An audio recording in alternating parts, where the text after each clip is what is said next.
عورت کی عدت سے متعلق جو ہے وہ لوگ سوالات کرتے ہیں کہ کس کی عدت کتنی ہے کس عورت کی. تو عدت سب سے پہلی بات یہ ہے کہ یہ سمجھ لیا جائے کہ عدت دو وجوہات کی بنا پر ہوتی ہے، یا تو شوہر بیوی کو طلاق دے دے یا اس کا انتقال ہو جائے. تو اگر شوہر جو ہے انتقال کر جاتا ہے یا طلاق دے دیتا ہے تو ان دونوں صورتوں میں دیکھا جائے گا کہ بیوی حاملہ ہے یا غیر حاملہ ہے. اگر حاملہ ہوگی تو اس کی عدت وضع حمل ہوگی، یعنی جب تک بچے کی پیدائش نہیں ہوگی تب تک وہ عدت میں رہے گی. تو ایسا بھی ہو سکتا ہے کہ یہاں شوہر کا انتقال ہوا اور اگلے ہی دن وہ حاملہ تھی اور اگلے دن اس کے یہاں بچے کی پیدائش ہو گئی، تو یہ عدت اس کی ختم ہو گئی، ایک ہی دن میں ختم ہو گئی. اس کے برعکس یوں بھی ہو سکتا ہے ایسی صورت میں، حمل کی صورت میں، کہ ابھی حمل 1 مہینے کا تھا اور شوہر کا انتقال ہو گیا یا اس نے طلاق دے دی.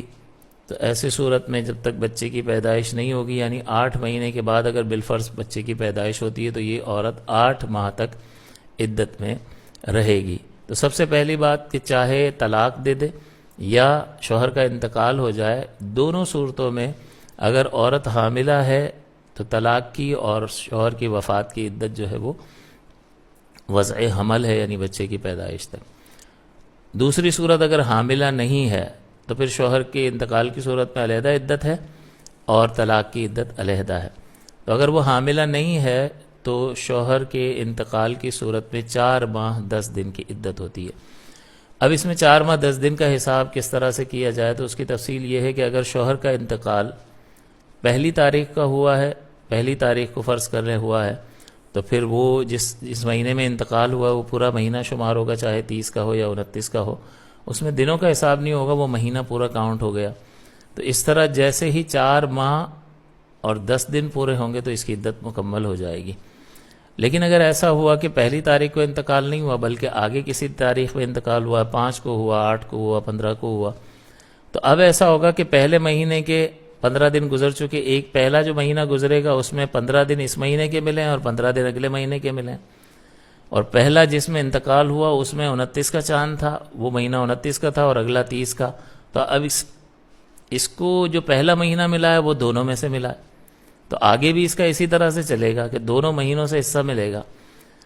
تو اب مہینے کے 30 دن مانے یا 29 دن مانے، تو یہ مسئلہ پیدا ہو جاتا ہے. اگر 1 تاریخ کو انتقال نہ ہوا ہو تو پھر فقہا یہ فرماتے ہیں کہ وہ پورے 130 دن پورے کرے گی، یعنی اب 30 ڈیز کاؤنٹ کرے ایوری منتھ، تو 4 مہینوں کے 120 دن ہوئے اور مزید 10 دن ہیں، تو وہ 130 دن عدت پوری کرے گی، تو اس کی یہ عدت مکمل ہو جائے گی.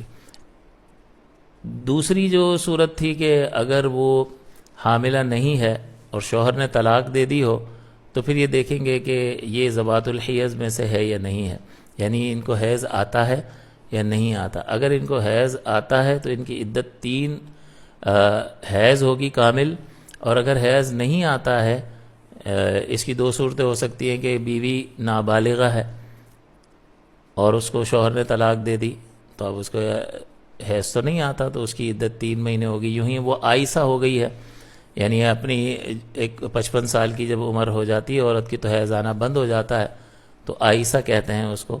تو اگر آئسہ ہو گئی ہے تو اس کی عدت بھی 3 مہینے ہوتی ہے. اور ظاہر ہے کہ یہ اسی صورت میں عدت ہوتی ہے کہ جب خلوت صحیحہ خلوت ہو چکی ہو تبھی عدت ہوتی ہے، اس سے پہلے اس کے بغیر عدت نہیں ہوتی ہے. لہٰذا اگر ایسا ہوا کہ نکاح ہوا اور ابھی رخصتی نہیں ہوئی تھی، یعنی خلوت نہیں ہوئی تھی اور شوہر نے طلاق دے دی، تو ایسی صورت میں اس عورت پر عدت نہیں ہوگی. طلاق کی صورت میں بھی عدت 3 حیض یا 3 مہینے اسی صورت میں ہوگی کہ جب خلوت ہو چکی ہو. اگر خلوت نہیں ہوئی تو پھر عدت نہیں ہوگی.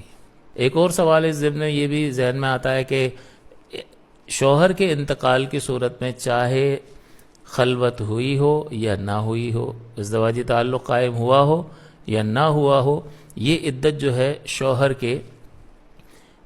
کی جو نعمت زوجہ کو حاصل ہے یہ اس سے چھن جانے کی وجہ سے یہ سوگ شریعت مطہرہ نے اس پر رکھا ہے. لہٰذا دونوں صورتوں میں اس سے یہ نعمت چلی گئی جاتی رہی. لہٰذا چاہے رخصتی ہوئی ہو یا نہ ہوئی ہو، دونوں صورتوں میں شوہر کے انتقال ہونے کی صورت میں عورت کو عدت کرنا لازم اور ضروری ہوگا. ایک اور چیز عدت